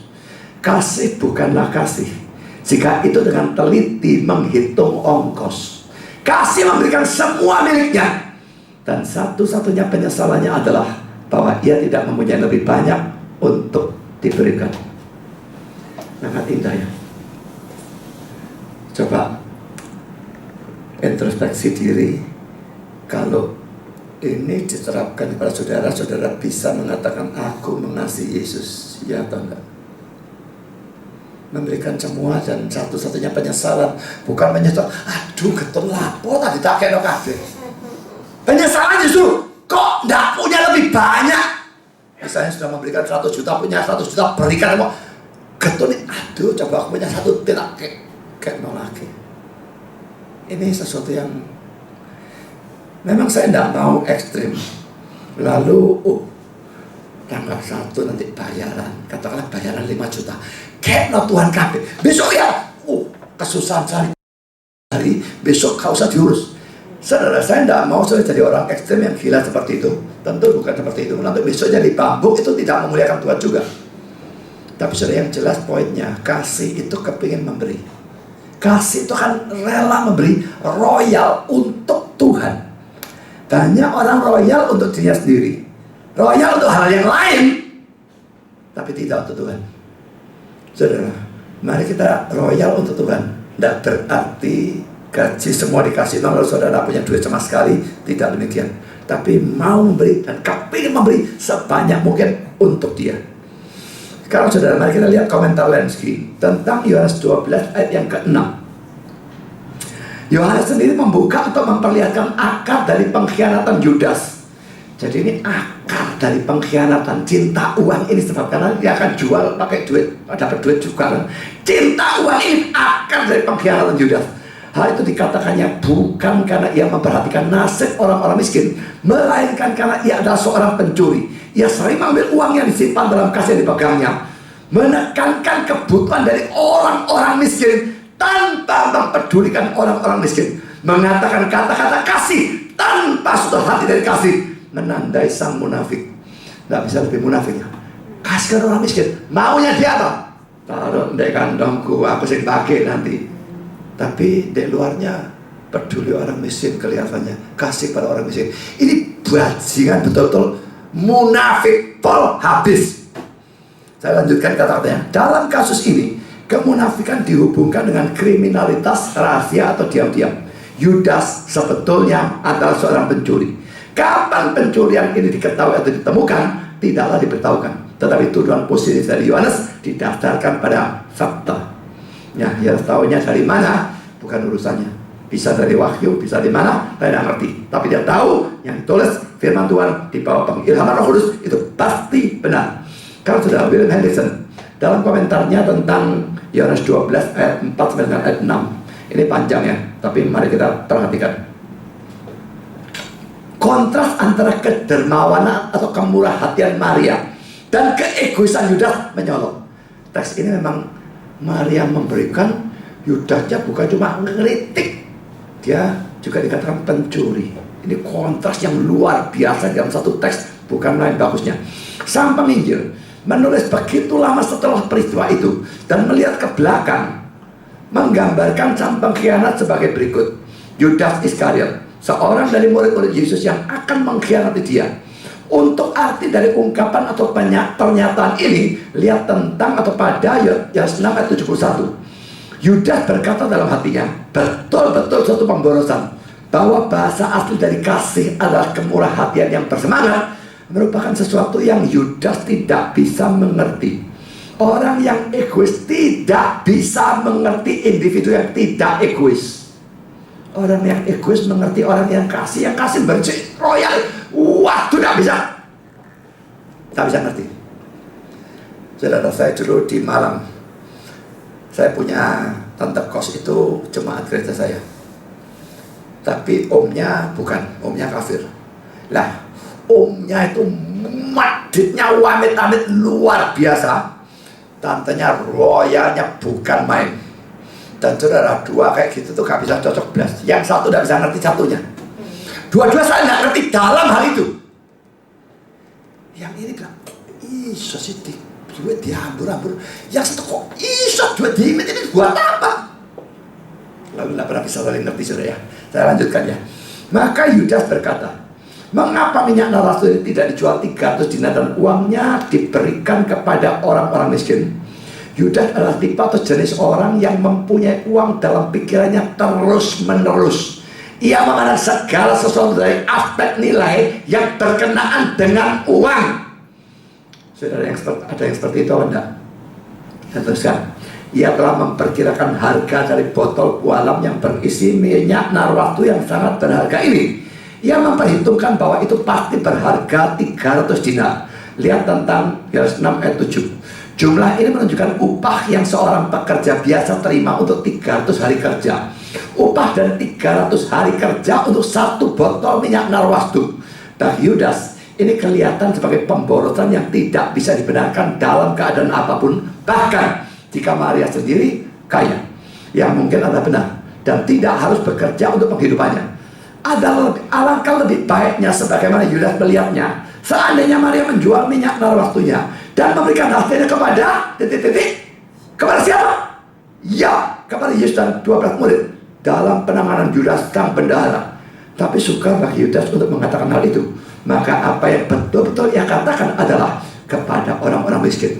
Seorang individu yang mulia, Yudas ini, betapa dalamnya ia peduli tentang orang-orang miskin. Tentu kalimat terakhir nih, kalimat ya sindiran air nih ya. Di sini dalam ayat 5 ada kata-kata penjelasan yang mengikuti. Seperti yang Yohanes biasa lakukan, itu memberikan terang pada karakter dari Yudas, atau oleh perjalanan dari peristiwa-peristiwa yang selanjutnya. Sebagai contoh pengkhianatan yang sungguh-sungguh terhadap Yesus oleh Yudas untuk 30 keping perak, atau oleh wahyu langsung, atau keduanya. Sang penginjil sesudah itu mendapatkan suatu pengertian ke dalam jiwa dari sang pengkhianat. Yang tadi saya katakan, tidak tahu si Yohanes tahu dari mana, pokoknya dia tahu. Diilhami, diwahyui, tapi pokoknya ditulis di bawah ilham, tidak bisa salah. Pada waktu menulis jauh belakangan, ia menyatakan kepada para pembaca informasi yang telah ia dapatkan. Ayat 6, hal itu dikatakannya bukan karena ia memperhatikan nasib orang-orang miskin, melainkan karena ia adalah seorang pencuri. Ia sering mengambil uang yang disimpan dalam kas yang dipegangnya. Dalam kenyataannya, Yudas adalah seorang pencuri. Ia adalah jenis pencuri yang belum disingkapkan. Ia tetap menikmati keyakinan dari semua orang. Ia telah dijadikan bendahara dari dana umum. Karena itu, ia membawa kotak uang. Kotak ya, tapi kata kotak ya. Dari kotak ini, ia sebentar-sebentar mencuri suatu jumlah kecil. Kelihatan pintar, saudara. Nek dia nyuri besar, langsung cepat ketemu nih, saudara. Nyuri sedikit-sedikit, tapi terus-terusan, tambah soronya. Bahwa kata kerja bastazo di sini mempunyai arti mengambil, yaitu mencuri, adalah jelas dari fakta bahwa itu didahului oleh informasi bahwa Yudas adalah seorang pencuri. So, dalam tafsiran tentang Yohanes 6 ayat 7, William Hendriksen mengatakan bahwa 1 dinar adalah upah seorang pekerja dalam 1 hari. Jadi saya tidak tahu di sini berapa 1 hari. Kalau bekerja kelas tukang batu itu berapa? 90. Hah? 90. Tukang batu 1 hari berapa? Oh, tukangnya 60. 60 ini 300 hari. 60.000 kalikan 300 hari 18 juta. Botol minyak ini 18 juta. Grojokno sekaligus ndek kakinya Yesus lagi. Ini luar biasa ya. Maaf, saya bukan kaki, yang Lukas 7 saya kira. Ini data kepala atau mana. Saya tidak peduli dimanapun. 18 juta grojokno. Ini luar biasa, saudara. Fotonya dibuang. Kalau memang mau mikir praktis, gaya apa? Manfaatnya apa? Kaki Yesus wangi, oke wangi. Berapa lama wanginya? Sehari. Habis itu buang. Loh, gunakan yang lebih bagus. Saudara, kalau mau pikir praktis bisa. Tapi Yesus membela dia, jangan lupa. Ya. Sekarang saudara, kita lihat Yohanes 12 ayat 6 ini ya. Saya akan mengajak saudara untuk membahas ya. Karena kalau kita mau lihat kata Yunani yang satu persatu, kata sering itu tidak ada. Tapi sebetulnya memang benar. Mari kita baca Yohanes 12 ayat 6b. Melainkan karena ia adalah seorang pencuri, ia sering mengambil uang yang disimpan dalam kas yang dipegangnya. Saudara, dalam terjemahan King James ini agak aneh ya. But because he was a thief and had the bag and bear what was put therein. Tetapi karena ia adalah seorang pencuri dan memegang kantong dan membawa apa yang dimasukkan ke dalamnya. Membawa. Pertama itu aneh. Kedua, kata seringnya tidak ada. Nah, tapi nanti kita akan lihat terjemahan yang lain dan komentar Barclay tentang terjemahan King James yang nanti kita akan lihat. Memang agak aneh terjemahan King James di sini, kurang bagus menurut saya. RSV. But because he was a thief and as he had the money box, he used to take what was put into it. Tetapi karena ia adalah seorang pencuri dan karena ia memegang kantong kotak uang, ia biasa mengambil apa yang dimasukkan ke dalamnya. He used to take, bentuk lampau, used to biasa ngambil, ya. NIV, saya langsung bacakan Indonesia saja. Tetapi karena ia adalah seorang pencuri sebagai penjaga dari kantong uang, ia biasa mengambil apa yang dimasukkan ke dalamnya. He used to help himself, ya. NIV, tetapi karena ia adalah seorang pencuri dan karena ia memegang kotak uang, ia biasa mencuri sedikit-sedikit apa yang dimasukkan ke dalamnya. He used to pilfer. Pakai kata used to juga, pilfer itu memang mencuri sedikit-sedikit tapi sering. Ya, jadi saudara, kalau dilihat Yunani kata seringnya tidak ada, tetapi ini perlu diperhatikan tentang gramatika Yunaninya ya.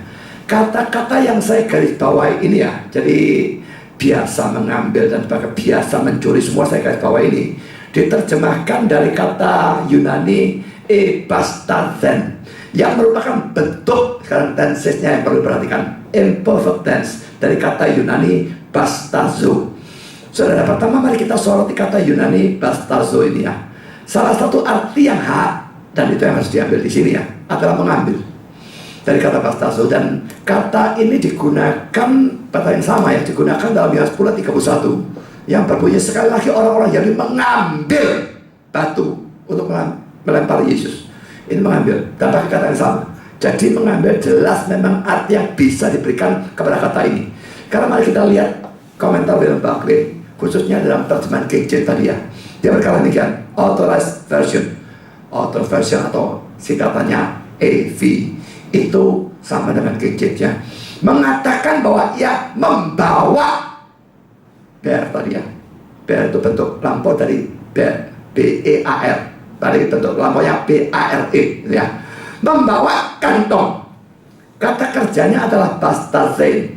Bastazein memang berarti membawa atau mengangkat, tetapi ungkapan mengangkat suatu benda bisa juga berarti mencurinya. Lift ya, lift bisa dianggap mencuri. Shoplifter itu apa? Pengutil ya. Jadi saudara, itu memang bisa diartikan seperti itu. Jadi terjemahnya King James itu bukan salah, cuma ya agak kurang jelas bagi saya. Tapi kalau diberikan komentarnya dalam Barclay ini menjadi jelas. Jelas semua maksudnya dia maling. Tapi sekarang persoalkan seringnya atau terus menerusnya itu dari tensesnya. Imperfect tense yang digunakan di sini. Saudara, sekarang saya berikan bukan komentar, ini buku pelajaran Yunani ya, New Testament Greek for Beginners, Graham Machen mengatakan demikian. Dalam masa present tidak ada bentuk khusus dari kata kerja dalam bahasa Yunani untuk menunjukkan tindakan yang terus-menerus. Di sana tidak ada pembedaan dalam bahasa Yunani antara I lose dan I am losing. Jadi kalau dalam present tense Yunani itu tidak membedakan I am preaching atau I preach. I preach kan terus-menerus ya. Tapi I am preaching, aku sedang saat ini khotbah, tidak dibedakan. Jadi kata yang sama itu bisa diartikan atau I preach atau I am preaching, tidak dibedakan. Tapi lanjutnya, tetapi dalam masa lampau, kalau tadi kan present ya, tapi dalam masa lampau pembedaan itu dibuat dengan lebih tajam daripada dalam bahasa Inggris. Tense dalam mana bentuk indikatif digunakan sebagai past tense biasa disebut aorist. Aorist itu past tense biasa, satu titik di masa lampau dia berbuat ya, itu satu titik tertentu, maka bentuknya past tense, simple past tense kalau Inggris Bahasa Yunani aorist tense. Tense yang menunjukkan tindakan yang terus berlangsung pada masa lampau disebut the imperfect. Jadi kalau kita mau mengatakan dia dulu terus menerus, nggak bisa pakai aorist. Aorist itu satu kali pada satu titik, terus harus pakai imperfect tense.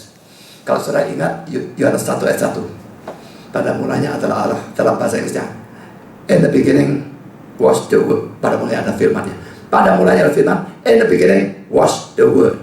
The word was with God. And the word was God. 3 kali kata was dalam bahasa Inggris pakai bentuk past tense. Karena Inggris tidak bisa terjemahkan lain. Tapi dalam bahasa Yunani 3 kali kata was itu bentuk imperfect. Jadi Yesus dulu Allah, tapi terus menerus dia adalah Allah. Itu maksudnya. Ya, bukan cuma salah satu titik dia Allah berhenti. Enggak. Dulu Allah, terus ada Allah. Ini juga Yudas mencuri pakai imperfect. Betul lampau. Imperfect berarti mencurinya terus menerus. Ini bagusnya Yunani saudara. Kalau pakai Inggris bagaimana menggambarkannya tidak bisa saudara. Saya pikir pada waktu Tuhan mengatur Roma bisa pakai bahasa Yunani, dia ngalahkan Yunani, dia malah ngambil bahasa Yunani untuk dirinya sendiri. Lalu dia menjajah Israel, Yunani masuk ke sana, digunakan pakai bahasa Alkitab. Tidak ada bahasa yang gramatikanya lebih hebat daripada Yunani. Ya, ini betul-betul sesuatu yang luar biasa, sehingga Alkitab itu adalah bahasa yang bisa menjelaskan begitu jelas dengan menggunakan tenses yang tidak ada dalam bahasa lain. Inggris tidak ada, Indonesia, waduh tambah cilaka. Indonesia tidak punya tenses. Matinya kita dalam Indonesia itu saudara. Ya, cilakanya tidak karu-karuan. Jadi saudara, karena itu adalah tepat kalau kitab suci kita memberikan kata sering, dan RSV, NIV, dan NLB memberikan kata used to atau biasa pada masa lalu. Karena ini memang menunjukkan tindakan yang dilakukan terus menerus. Jadi saudara, tadi saya katakan kalau orang Kristen nyolong, belum tentu dia bukan Kristen. Memang belum tentu saudara. Tapi kalau nyolongnya terus menerus seperti ini, ceritanya akan jadi lain saudara. Ya, jadi Yudas bukan cuma nyolong kadang-kadang, bukan nyolong karena kebutuhan. Tidak ada butuh, tidak ada apa.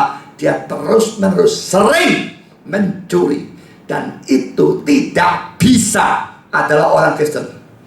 Tanpa kebutuhan apapun berbuat dosa seenaknya sendiri, tanpa tekanan apapun, dan terus-menerus tanpa penyesalan, pertobatan, atau apapun. Ini lain ceritanya saudara. Maka ini bukti dia memang Kristen KTP. Karena saudara, the Bible tentang Yohanes 12 ayat 3-6 mengatakan demikian. Tentu saja ia itu Maria ya, disalah mengerti dan dikritik.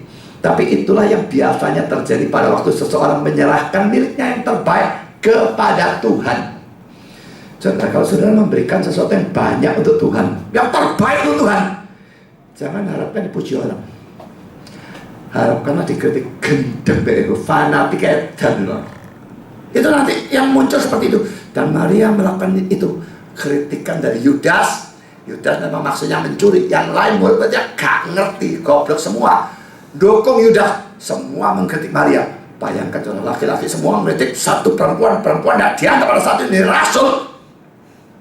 Kritik dari orang tinggi. Untungnya Yesusnya bela dia. Saudara, kalau saudara melakukan tindakan kasih, harapkanlah orang akan mengkritik. Tapi yang penting, ya sekarang Yesusnya tidak ngomong, tapi kalau saudara memang melakukan tindakan kasih, dia akan membela saudara. Saya lanjutkan, adalah Yudas yang memulai kritik itu. Dan sedih untuk dikatakan, murid-murid yang lain mengambilnya atau menerimanya. Mereka tidak tahu bahwa Yudas adalah iblis, Yohanes 6:70. Dan mereka mengaguminya untuk kepeduliannya bagi orang-orang miskin. Bagaimanapun juga ialah adalah sang bendahara. Dan khususnya pada masa Paskah, ia akan membagikan dengan mereka yang kurang beruntung. Lihat Yohanes 13:21. Sampai akhir, murid-murid percaya bahwa Yudas adalah seorang pengikut yang berbakti dari Tuhan. Maaf, tadi ayatnya Yohanes 13:21-30. Tapi kalau terlalu panjang, saya tidak berikan semua. Saya berikan hanya Yohanes 13 ayat 29. Karena Yudas memegang kas. Ada yang menyangka bahwa Yesus menyuruh dia membeli apa-apa yang perlu untuk perayaan itu, atau memberi apa-apa kepada orang miskin. Jadi kelihatannya memang itu tugasnya dia. Grupnya Yesus uangnya ada banyak, tapi sering memberikan pada orang miskin, dan Yudas memegang kas. Ya. Tapi apa yang saya ingin tekankan di sini ya, mereka ini, para rasul yang lain ini, mengagumi Yudas untuk kepeduliannya kepada orang-orang miskin, tapi mendukung Yudas mengkritik Maria yang melakukan tindakan kasih kepada Tuhan. Saudara, kalau hal ini terjadi dalam diri saudara, jangan heran, bukan barang aneh. Saudara, yang terbaik itu Tuhan, orang justru kritik saudara, maki-maki saudara. Tapi yang brengsek itu saudara, orang nyanjung, jilat pantatnya tidak karu-karuan. Waktu saya dulu dipanggil Tuhan, saya di tingkat 5 ITS tinggal buat skripsi. Begitu saya yakin mutlak bahwa dia panggil saya, dan memang dia tidak izinkan saya untuk selesaikan, saya buang, dan saya mengarahkan diri untuk menjadi hamba Tuhan. Termasuk ayah saya sendiri memaki saya gila. Teman-teman saya, papanya teman-teman, dan sebagai warat orang, ada yang dukung. Wah, puji Tuhan, orang pintar menyerahkan diri jadi hamba Tuhan. Mereka tahu saya pintar. Lalu biasanya yang menyerahkan diri itu yang goblok-goblok. Sekolah gak iso, ya weh, jadi hamba Tuhan. Timbang jadi bambungan itu ya. Nah, ini orang pintar sekolah saya bagus kok. Lah, kok mau jadi hamba Tuhan? Ya, ada Kristen yang gitu, tapi sudah kebanyakan mengkritik. Jadi hamba Tuhan, apa sih? Waduh, segala macam kritik, kata gubet, babah, no. Saya gak ngurus. Saudara, Maria berbuat baik. Dia saat beriman, dia salah, dia berbuat baik. Disalah mengerti, dikecam, difitnah. Yudas Iskariot tidak beriman, jahat, munafik, pencuri. Justru didukung, dipuji, dan dihormati. Jangan heran. Dan kalau terjadi pada diri saudara, jangan ngantuk. Wes, jadi sing bejat aja. Ya, itu gak lucu. Ya, tetaplah bertekun. Tuhan tahu yang mana yang benar, yang mana yang jelek. Biarpun semua manusia menentang, tapi kalau saudara memang melakukan yang baik, lakukan terus. Saudara tidak melakukan untuk orang, saudara lakukan untuk Tuhan. Tetaplah lakukan. Tidak peduli orang mau mengatakan apa.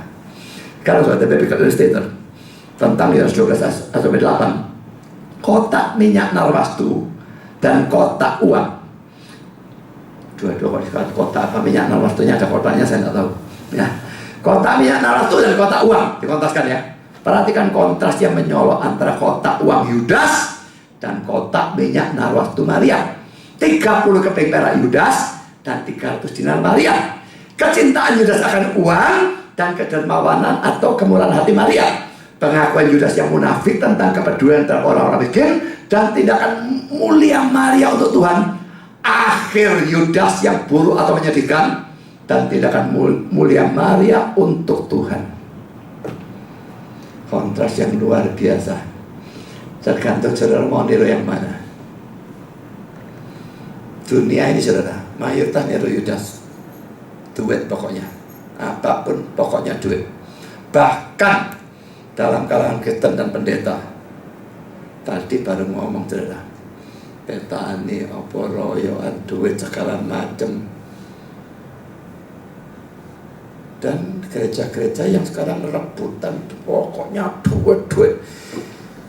Ini menyedihkan, tetapi itu fakta, mau diapakan. Tapi saudara, kita mau tiru Marianya atau Yudasnya? Sangat banyak gereja tiru Yudasnya, sangat banyak pendeta tiru Yudasnya. Tetapi saudara, apakah kita mau ikuti mereka?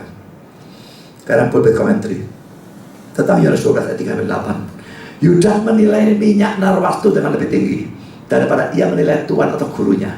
Yang pertama, ia tidak akan jual di bawah 300 dinar.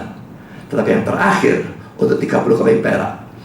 Saudara, mari kita bandingkan ya. 30 keping perak, ini mata uangnya lain saudara. Keping perak, dinar.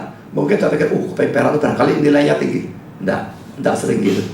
30 keping perak itu di bawah 300 dinar, jauh. Ya.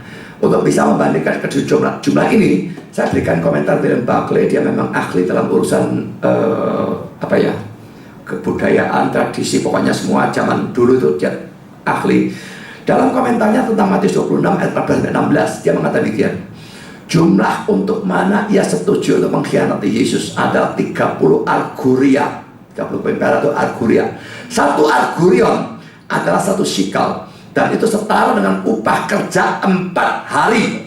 Karena itu Yudas menjual Yesus untuk sedikit lebih rendah dari gaji 6 bulan. Tentunya bukan 6 bulan, saudara, di bawah 5 bulan. 30 shikal itu gaji itu 120 hari kan. 1 shikal 4 hari, 30, 120 hari. Kalau kerjanya 6 hari per minggu, itu upah kerja untuk 120 minggu atau hampir 5 bulan. Jadi itu kira-kira hanya 40% dari apa yang Maria habiskan untuk Yesus. 120 hari kerja, 300 hari kerja, 40%. Mungkin jengkelnya Yudas, gak bisa dapat 300 dinar, tak jual lah, sampai 120 gak apa-apa lah. Dan di sini bahayanya ketamakan luar biasa menyolok ya. Dia tamak, jengkel, tidak bisa dapat 300 dinar, khianati gurunya, jual dengan lebih murah, 120 dinar. Saudara, kalau saudara tamak, ingat tamak itu luar biasa membahayakan. Kalau Yudas bisa menjual Yesus, kira-kira kita menjual siapa? Banyak orang mau jual mamanya sendiri, papanya sendiri, saudaranya sendiri. Bahwa dapat duit, peduli amat dengan yang lain. Apakah uang memang begitu berharga? Harus diakui kita butuh duit, tidak punya duit seorang. Saya tahu itu. Tapi saudara, banyak orang duitnya kelebih-lebihan. Tadi sebelum kebaktian kita bicarakan Betani. Duitnya Betani itu berapa banyak? Kok royokan antara anak dengan menantu itu, maka tidak bisa bagi dua. Andai kata yang satu mengalami, aku dapat 30%, kamu 70%. 30%-nya itu berapa banyak sih? Mereka bisa habiskan dalam masa hidup ini. Duitnya mereka itu TT yang T itu 1000 miliar. Kalau saudara punya uang 1 T, masuk ke bank, banknya nyembah saudara-saudara. Tidak bakal antri ya. Bahkan penuh antri. Wah, saudara disambut, masuk dalam, ditangani semua. 1 T kalau bunganya 1%, 10 miliar per bulan. Ya apa cara ngabis no? Teman saya tuh ngomong sendiri, dia punya 30M. 30M dibungakan 1% per bulan, 300 juta nggak bisa ngabis no. Dia bingung gimana ngabis no. Nggak pernah habis.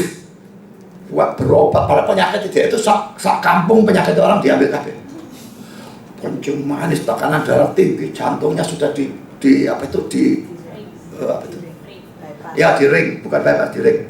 Terus ginjalnya apa, alergi juga, macam usaha biaya dokternya, biaya apa saja, tak habis 300 juta.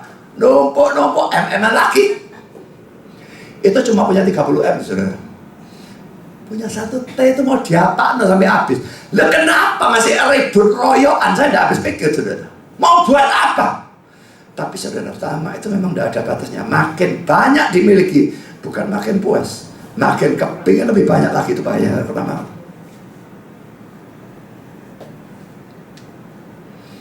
Sekarang mari kita lihat Biblical Illustrator yang 12-8. Pelajaran yang menakutkan yang diajarkan oleh tingkah laku Yudas kepada kita adalah hubungan yang dekat yang ada atau terdapat di antara pengambilan untuk diri sendiri, harta benda untuk Kristus dan orang-orang miskinnya yang diberikan dalam penguasaan kita, dan pengkhianatan terhadap Kristus sendiri. antara ketamakan dan pengkhianatan terhadap Kristus yang belakangan adalah konsekuensi yang pasti dari yang pertama. Bukan kebetulan, tetapi konsekuensi moral. Bukan dalam diri Yudas saja, tapi dalam diri setiap orang. Pengkhianatan terhadap Kristus dalam satu bentuk atau yang lain mengikuti kecintaan terhadap uang secara sama tetapnya dan pastinya seperti malam mengikuti pagi atau siang. Saudara, kalau tamak itu memang kalau saudara tamak, aku tamak tapi aku gak jual Yesus. Soalnya apa? Tidak ada kesempatannya. Nah, ada kesempatannya, saudara bisa mengkhianati atau gereja ini atau saya atau kekristenan, tapi dapat uang 1 T. Misalnya kesempatannya ada, kira-kira dilakukan apa enggak? Kalau kesempatannya enggak ada, wah ketunggali, gak mengkhianat, memang gak ada kesempatannya, gak cuan apa-apa, memang khianati kok. Tapi Yudas dapat kesempatan 120 dinar pun jadi, jual aja gurunya daripada kau oleh apa-apa. Tamak cuma tinggal cari kesempatan dan akan jual imannya, Yesusnya, agamanya, gerejanya, pendetanya, sesama Kristennya untuk uang. Kalau saudara tamak tadi tidak saudara tangani, maka itu akan menghancurkan saudara. Albert Barnes tentang Yohanes 12 ayat 6. Kita bisa belajar di sini bahwa bukan suatu hal baru untuk anggota-anggota gereja untuk menjadi tamak. Yudas adalah demikian di depan mereka, bahwa nafsu yang mematikan, buruk atau hina dan rendah ini akan mengerjakan semua kejahatan dalam suatu gereja. Saudara bisa, saudara, orang maling di gereja banyak. Saya tidak nuduh siapa-siapa, tapi paling banyak. Dan karena itu saya bolak-balik ngomong ya, kalau menghitung uang kolektor itu harus lebih dari 1 orang.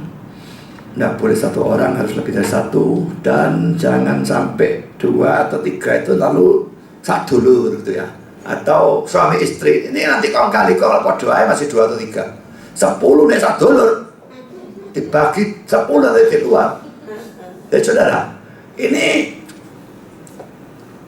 biarpun sekarang misalnya Bu Dorje ngitung, saya percaya Bu Dorje gak nyolong, tapi saya tidak bisa biarkan Bu Dorje ngitung sendiri. Soalnya nanti ada orang lain, Dorje boleh ngitung dewek, aku ngitung dewek, gak boleh, loh apa itu boleh, aku gak boleh lah, jadi saya pusing ya. Jadi saudara perhatikan ya, yang ngitung atau apapun selalu ngitung lebih dari 1 orang, dan jangan ngomong dengan orang lain, harus saling memperhatikan.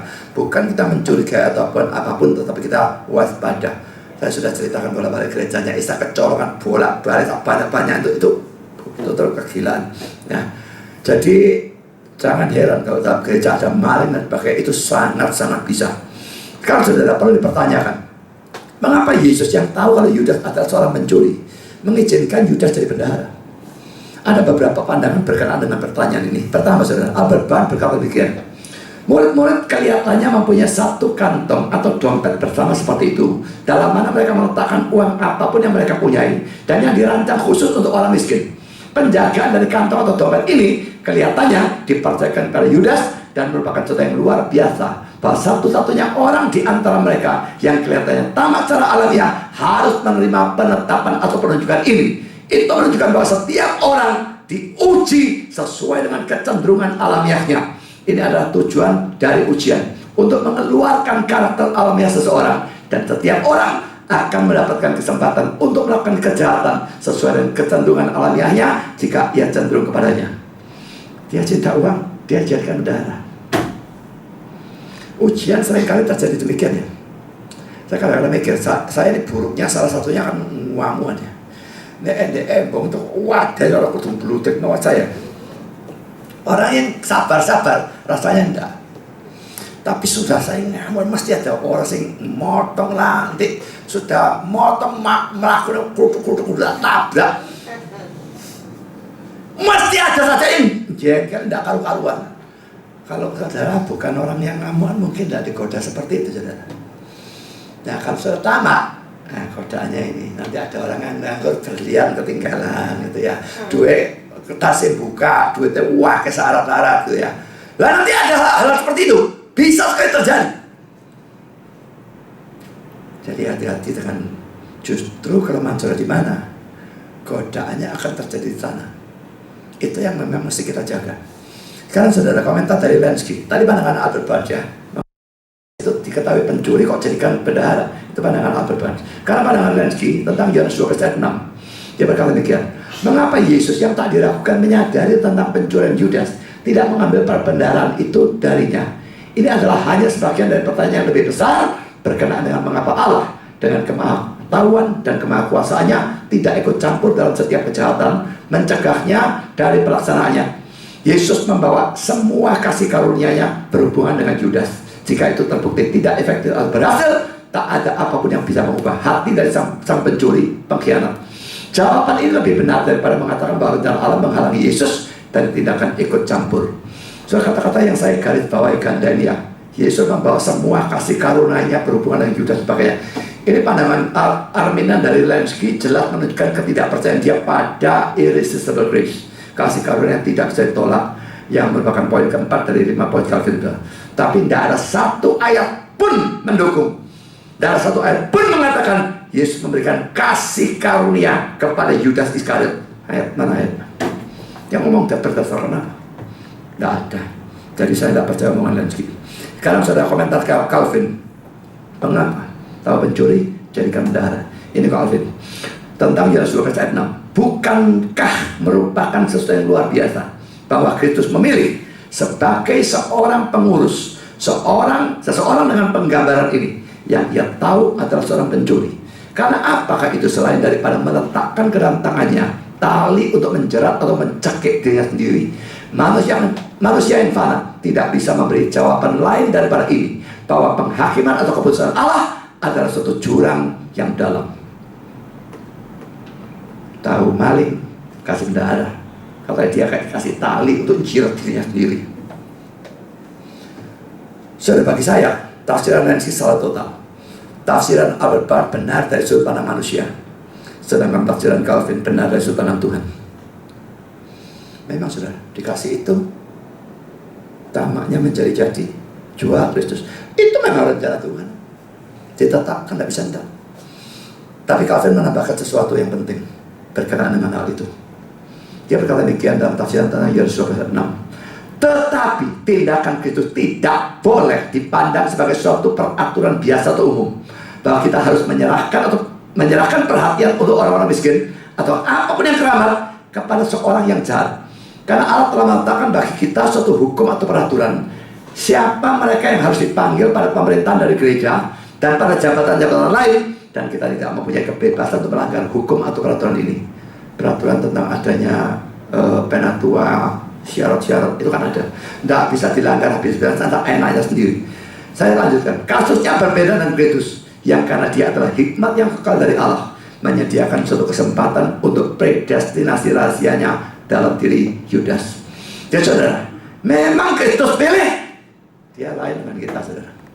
Dia tahu memang itu harus terencana, harus terlaksana, pilih Yudasnya dan sebagainya.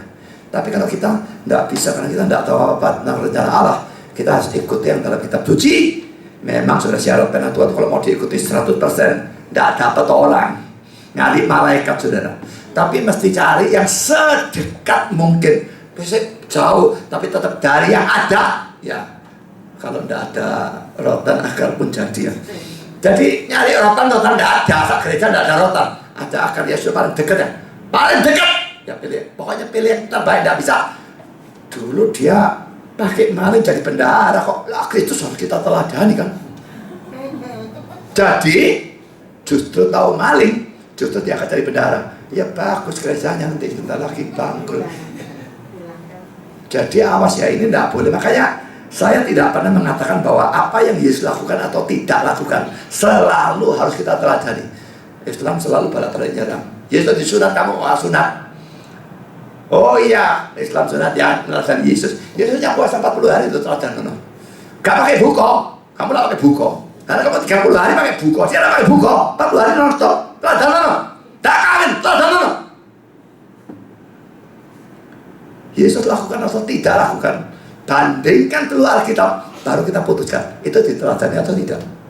Dia angkat Yudas maling jadi bendahara. Tentu ini bukan teladan, ini suruh meladani bangkrut seadanya gereja, saudara. Jadi saudara mengatakan, oh Yesus lakukan itu, harus teladani. Itu goblok ngepol. Tentu tidak. Jadi saudara, kita sedang mempelajari alasan ini, malingnya Yudas ini, bukti dia tuh Kristen KTP. Tapi penekanan saya saudara, kita semua sama-sama introspeksi. Apakah kita punya ketamakan? Itu membahayakan. Kita bisa menjual Yesus, menjual agama kita, menjual apapun demi duit. Tuhan memberkati kita. Amin.